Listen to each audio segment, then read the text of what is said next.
Capítulo 2. Pastel Chabela. Ingredientes: 175 gramos de azúcar granulada de primera, 300 gramos de harina de primera, tamizada 3 veces, 17 huevos, raspadura de un limón. Manera de hacerse: en una cacerola se ponen 5 yemas de huevo, 4 huevos enteros y el azúcar. Se baten hasta que la masa espesa y se le anexan 2 huevos enteros más. Se sigue batiendo y cuando vuelve a espesar se le agregan 2 huevos completos, repitiendo este paso hasta que se terminan de incorporar todos los huevos de 2 en 2. Para elaborar el pastel de boda de Pedro con Rosaura, Tita y Nacha habían tenido que multiplicar por 10 las cantidades de esta receta, pues en lugar de un pastel para 18 personas, tenían que preparar uno para 180. El resultado da 170 huevos. Y esto significaba que habían tenido que tomar medidas para tener reunida esa cantidad de huevos, de excelente calidad, en un mismo día. Para lograrlo, fueron poniendo en conserva desde hacía varias semanas los huevos que ponían las gallinas de mejor calidad. Este método se utilizaba en el rancho desde época inmemorial para proveerse durante el invierno de este nutritivo y necesario alimento. El mejor tiempo para esta operación es por los meses de agosto y septiembre. Los huevos que se destinan a la conservación deben ser muy frescos. Nacha prefería que fueran del mismo día. Se ponen los huevos en una vasija que se llena de sebo de carnero derretido, próximo a enfriarse, hasta cubrirlos por completo. Esto basta para garantizar su buen estado por varios meses. Ahora, que si se desea conservarlos por más de un año, se colocan los huevos en una orza y se cubren con una lechada de un tanto de cal por 10 de agua. Después, se tapan muy bien para interceptar el aire y se guardan en la bodega.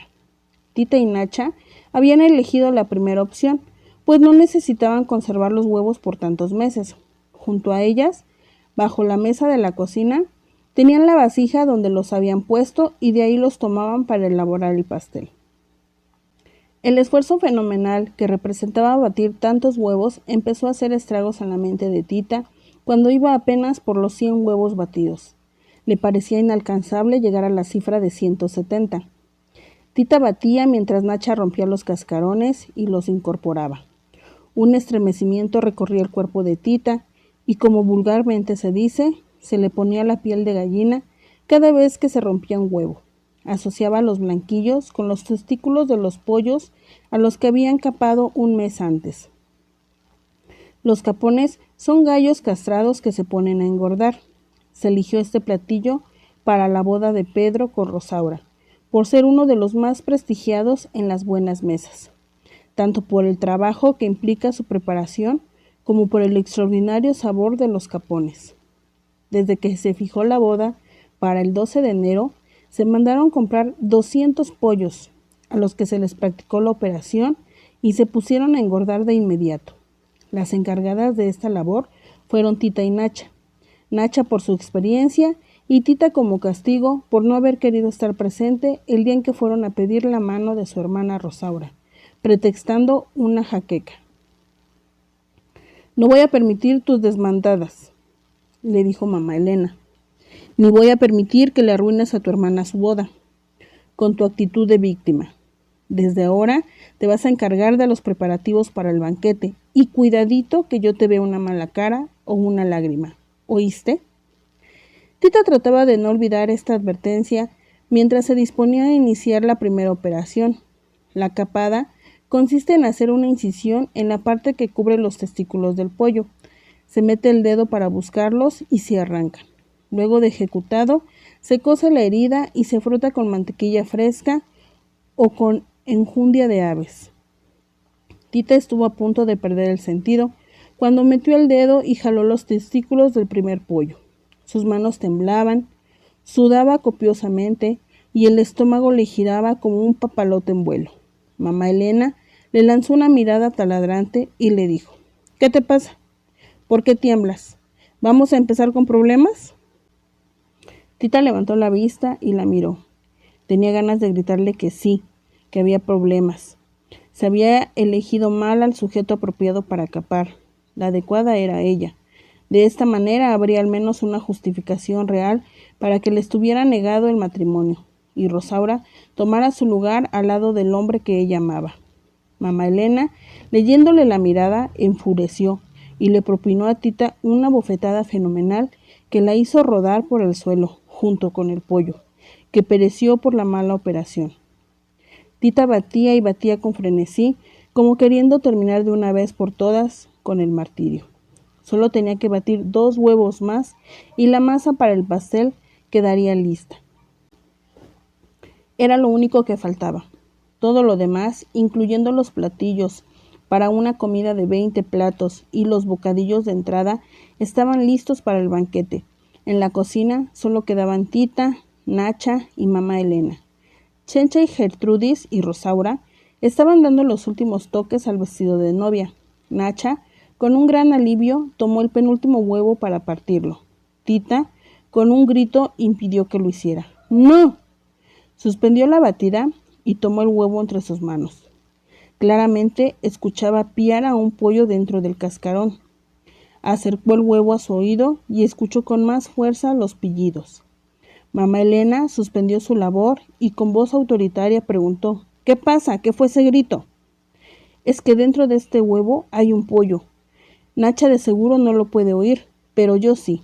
¿Un pollo? ¿Está loca? Nunca ha pasado algo parecido con los huevos en conserva. De 2 zancadas llegó hasta donde estaba Tita. Le arrebató el huevo de las manos y lo partió. Tita cerró los ojos con fuerza.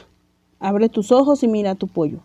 Tita abrió los ojos lentamente. Con sorpresa, vio que lo que creía que era un pollo no era más que un huevo, y bastante fresco, por cierto. Escúchame bien, Tita, me estás colmando la paciencia. No te voy a permitir que empieces con locuras. Esta es la primera y la última, o te aseguro que te arrepentirás.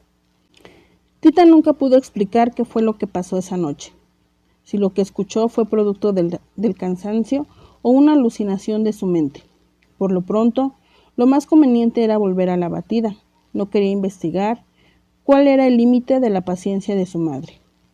Cuando se baten los 2 últimos huevos, se incorpora la ralladura de limón. Una vez ha espesado bastante la masa, se deja de batir y se le pone la harina tamizada, mezclándola poco a poco con una espátula de madera, hasta incorporarla toda. Por último, se engrasa un molde con mantequilla, se espolvorea con harina y se le vacía la pasta. Se cuece en horno por 30 minutos. Nacha, después de preparar durante 3 días 20 platillos diferentes, se encontraba muerta de cansancio y no veía llegar la hora de meter el pastel al horno, para por fin poderse ir a descansar. Tita por esta vez no era muy buena ayudante que digamos. En ningún momento se había quejado, tal vez porque la mirada escrutadora de su madre no se lo permitía. Pero en cuanto vio a mamá Elena salir de la cocina para dirigirse a sus habitaciones, lanzó un interminable suspiro. Nacha, a su lado, le quitó suavemente la pala de las manos, la abrazó y le dijo: Ya no hay nadie en la cocina, mi niña. Llora ahora, porque mañana no quiero que te vean hacerlo, mucho menos Rosaura. Nacha suspendió la batida porque sentía que Tita estaba a punto de un colapso nervioso. Bueno, ella no lo conocía con ese nombre, pero con su inmersa sabiduría comprendía que Tita no podía más. La verdad, ella tampoco. Rosaura y Nacha nunca se habían llevado bien. A Nacha le molestaba mucho que desde niña Rosaura fuera melindrosa con la comida. Siempre la dejaba intacta en el plato, o se la daba a escondidas al Tequila, el papá del pulque, el perro del rancho. Nacha le ponía de ejemplo a Tita, que siempre comió muy bien y de todo. Bueno, solo había un alimento que no era del agrado de Tita. Se trataba del huevo tibio que mamá Elena la obligaba a comer. De ahí en fuera, como Nacha se había encargado de su educación culinaria, Tita no solo comía lo acostumbrado, sino que comía además jumiles, gusanos de maguey, acosiles, tepezcuintle, armadillo, etc. Ante el horror de Rosaura, de ahí nació la aversión de Nacha para con Rosaura y la rivalidad entre las 2 hermanas, que culminaba con esta boda en la que Rosaura se casaba con el hombre que Tita amaba. Lo que Rosaura no sabía, aunque lo sospechaba, era que Pedro amaba a Tita, con un amor inconmensurable. Era de entender entonces que Nacha tomara partido por Tita y tratara por todos los medios de evitarle sufrimientos. Nacha le secaba con su delantal las lágrimas que rodaban por la cara de Tita y le decía: «Ya, mi niña, ya vamos a terminar». Pero se tardaron más de lo acostumbrado, pues la masa no podía espesar debido a las lágrimas de Tita. Y así, abrazadas, permanecieron llorando hasta que a Tita no le quedaron más lágrimas en los ojos. Entonces lloró en seco, y dicen que eso duele más, como el parto seco, pero al menos no seguía mojando la masa del pastel, pudiendo continuar con el paso siguiente, que es el del relleno. Relleno: 150 gramos de pasta de chabacano, 150 gramos de azúcar granulada. Manera de hacerse: se ponen los chabacanos al fuego con muy poca agua, se dejan hervir y se pasan por un sedazo o tamiz. Si no se tiene, se puede usar una vulgar coladera. Se pone esta pasta en una cacerola, se le agrega el azúcar y se pone al fuego sin dejar de moverla hasta que toma punto de mermelada. Se retira del fuego y se deja enfriar un poco antes de ponerla en la mitad de en medio del pastel, que por supuesto se ha partido con anterioridad. Afortunadamente, un mes antes de la boda, Nacha y Tita habían preparado varios frascos con conservas de chabacano, higo y camote con piña. Gracias a eso evitaron el trabajo de preparar la mermelada ese mismo día. Ellas estaban acostumbradas a preparar cantidades enormes de mermelada en un gran caso que se ponía en el patio para aprovechar la fruta de la temporada. Lo colocaban encima de una fogata y para menear la mermelada tenían que cubrirse los brazos con sábanas viejas. Esto evitaba que un borbotón de la misma brincara y les quemara la piel. En cuanto Tita abrió el frasco, el olor de los chabacanos la hizo remitirse a la tarde en la que prepararon la mermelada. Tita venía del huerto cargando la fruta sobre su falda, pues había olvidado la canasta. Traía recogida la falda cuando entró, y cuál no sería su sorpresa al toparse con Pedro en la cocina. Pedro se dirigía al patio trasero a preparar la carreta. Tenían que ir al pueblo a entregar unas invitaciones, y como el caballerango no se había presentado ese día en el rancho, él mismo tenía que encargarse de esa labor. En cuanto Nacha lo vio entrar a la cocina, salió casi corriendo, pretextando ir por epazote para los frijoles. Tita, de la sorpresa, dejó caer algunos chabacanos sobre el piso. Pedro rápidamente corrió a ayudarla a recogerlos, y al inclinarse, pudo ver una parte de las piernas de Tita que quedaban al descubierto. Tita, tratando de evitar que Pedro mirara, dejó caer su falda. Al hacerlo, el resto de los chabacanos rodaron sobre la cabeza de Pedro. «Perdóneme, Pedro, ¿lo lastimé?» «No tanto como yo la he lastimado. Déjeme decirle que mi propósito no le he pedido ninguna explicación. Es necesario que me permita dirigirle unas palabras. Una vez lo hice y resultaron una mentira. No quiero escucharlo más». Y diciendo esto, Tita salió rápidamente de la cocina por la otra puerta, hacia la sala, donde Chencha y Gertrudis bordaban la sábana nupcial. Era una sábana de seda blanca a la que se le estaban haciendo un delicado bordado en el centro. Este orificio estaba destinado a mostrar únicamente las partes nobles de la novia en los momentos íntimos del matrimonio. Realmente habían tenido suerte en haber podido conseguir seda francesa en esas épocas de inestabilidad política. La revolución no permitía que uno viajara de una manera segura por el país. Así es que, de no haber sido por un chino que se dedicaba al contrabando, no les hubiera sido posible conseguir tela, pues mamá Elena no habría permitido que ninguna de sus hijas se arriesgara yendo a la capital a comprar lo necesario para el vestido y el ajuar de Rosaura. Este chinito era bastante listo.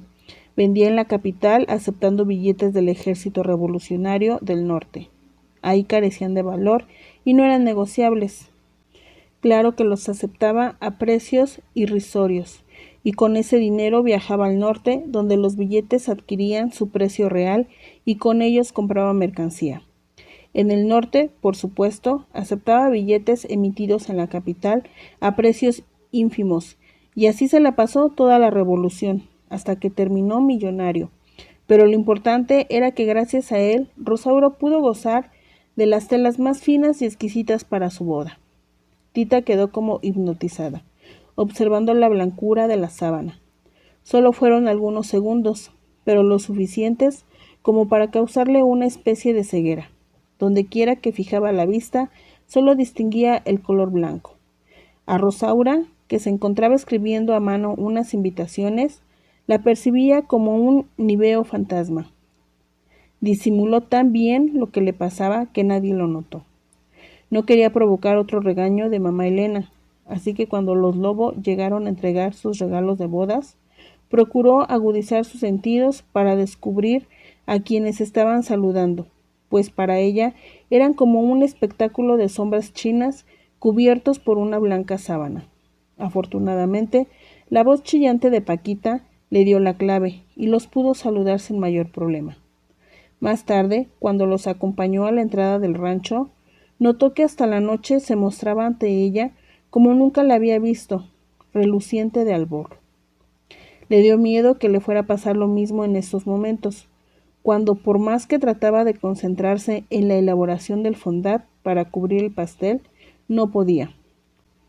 La atemorizaba la blancura del azúcar granulado.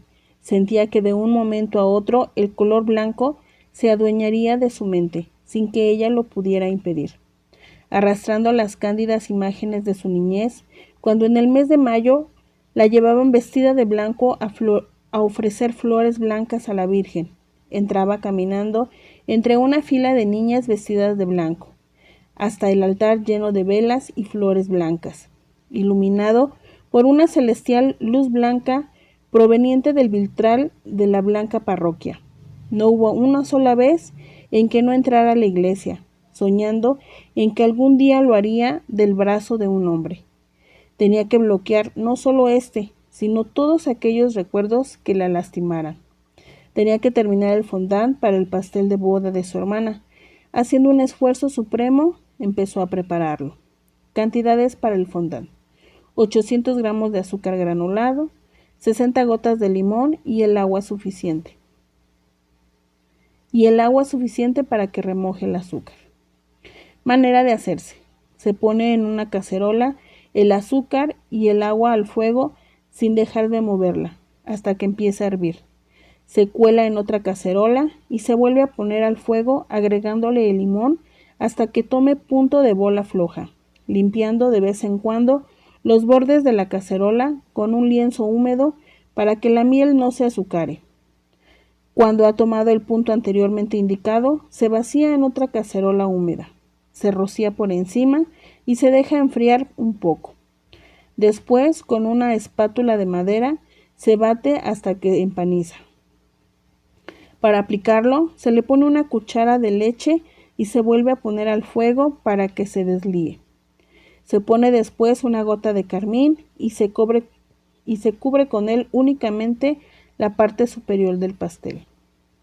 Nacha se dio cuenta de que Tita estaba mal cuando ésta le preguntó si no le iba a poner el carmín. «Mi niña, se lo acabo de poner. ¿No ves el color rosado que tiene?» «No». «Vete a dormir, niña. Yo termino el turrón. Solo las ollas saben los hervores de su caldo, pero yo adivino los tuyos y ya deja de llorar, que me estás mojando el fondant y no va a servir nada. Ya vete».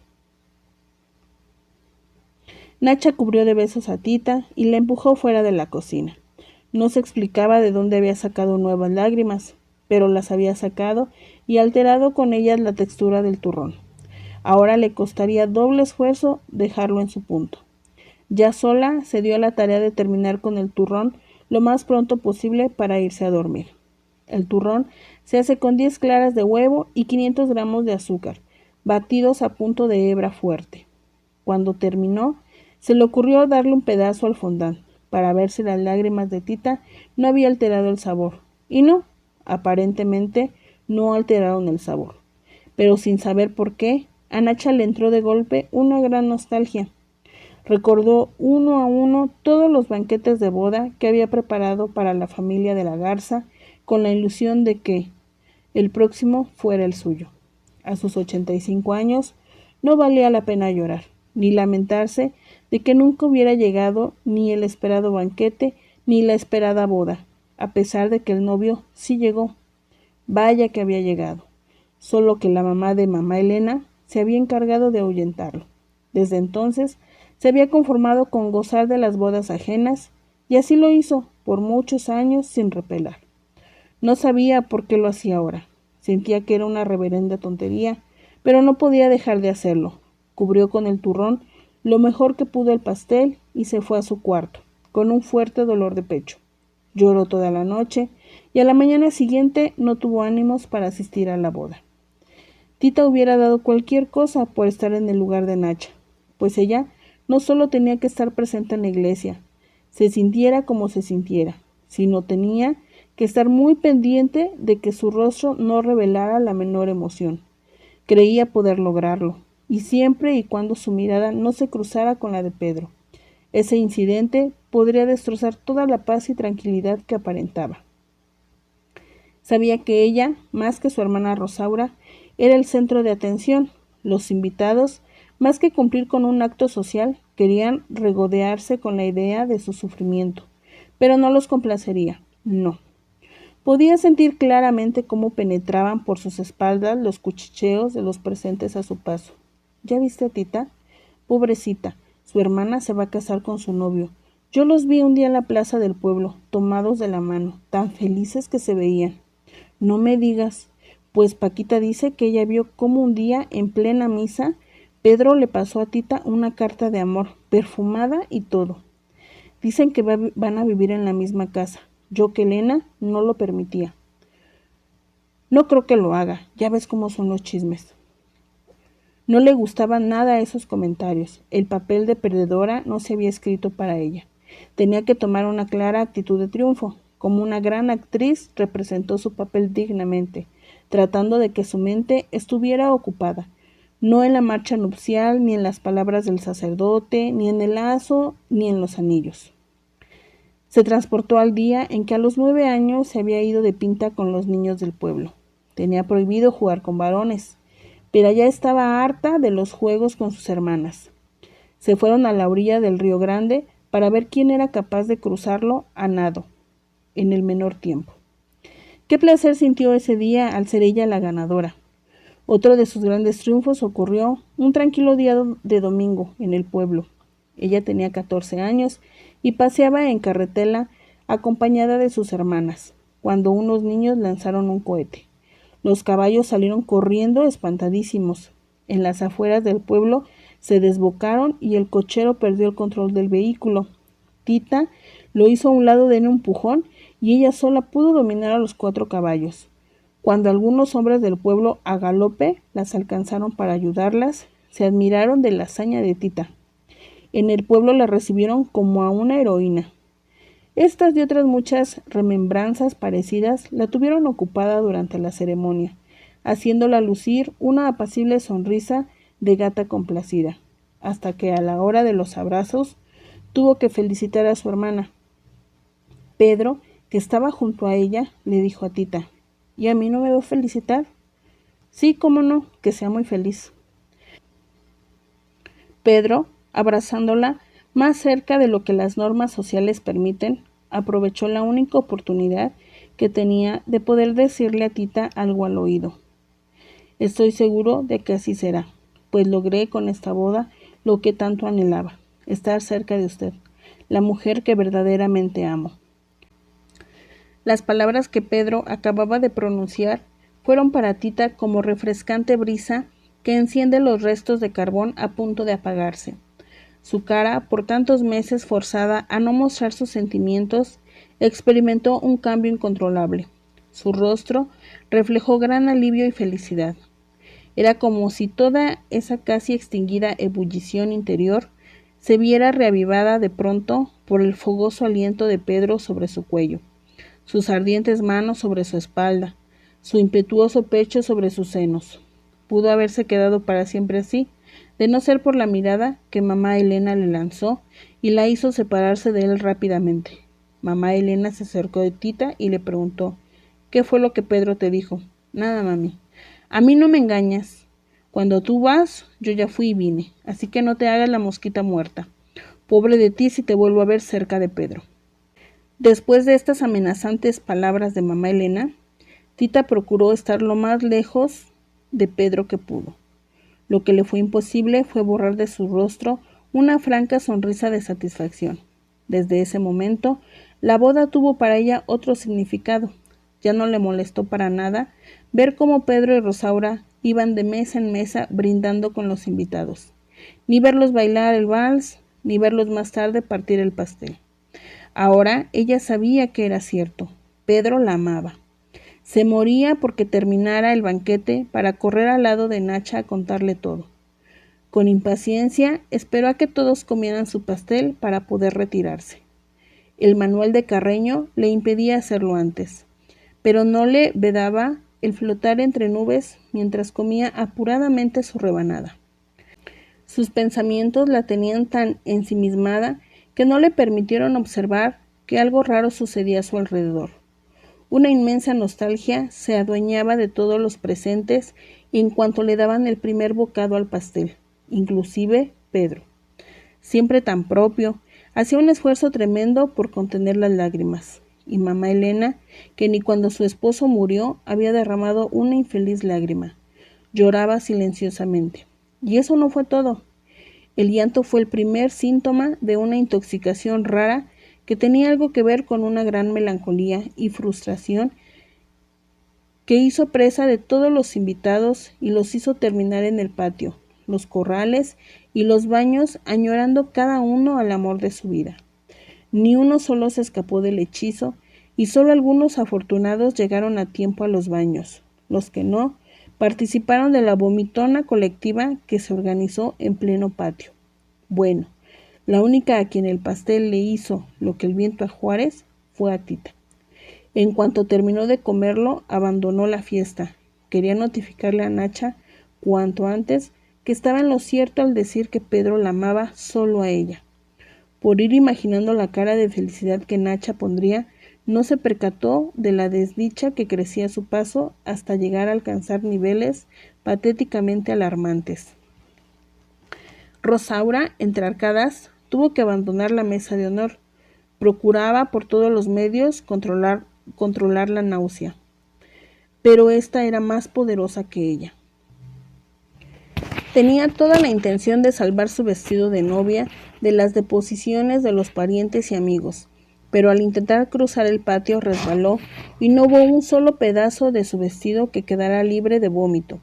Un voluminoso río macilento le envolvió y la arrastró algunos metros, provocando que, sin poderse resistir más, lanzara como un volcán en erupción estruendosas bocanadas de vómito ante la horrorizada mirada de Pedro. Rosaura lamentó muchísimo este incidente que arruinó su boda y no hubo poder humano que le quitara de la mente que Tita había mezclado algún elemento en el pastel. Pasó toda la noche entre quejidos y el tormento que le provocaba la idea de deponer sobre las sábanas que tanto tiempo se habían tardado en bordar. Pedro, apresuradamente, le sugirió dejar para otro día la culminación de la noche de bodas, pero pasaron meses antes de que Pedro sintiera la obligación de hacerlo y de que Rosaura se atreviera a decirle que ya se sentía perfectamente bien. Pedro hasta ese momento comprendió que no podía rehusarse a realizar su labor de semental por más tiempo, y esa misma noche, utilizando la sábana nupcial, se arrodilló frente a su cama y a manera de rezo dijo: Señor, no es por vicio ni por fornicio, sino por dar un hijo a tu servicio. Tita nunca imaginó que había tenido que pasar tanto tiempo para que la lamentada boda se consumara. Ni siquiera le importó cómo fue, y mucho menos si había sido el día de la ceremonia religiosa o cualquier otro día. Estaba más preocupada por salvar su pellejo que por otra cosa. La noche de la fiesta había recibido de manos de mamá Elena una paliza fenomenal. como nunca antes la había recibido ni la volvería a recibir. Pasó 2 semanas en cama, reponiéndose de los golpes. El motivo de tan colosal castigo fue la certeza que tenía mamá Elena de que Tita, en contubernio con Nacha, había planeado premeditadamente arruinar la boda de Rosaura, mezclando algún vomitivo en el pastel. Tita nunca la pudo convencer de que el único elemento extraño en él fueron las lágrimas que derramó al prepararlo. Nacha no pudo atestiguar en su favor, pues cuando Tita había llegado a buscarla el día de la boda, la había encontrado muerta, con los ojos abiertos, chiqueadores en las sienes y la foto de un antiguo novio en las manos.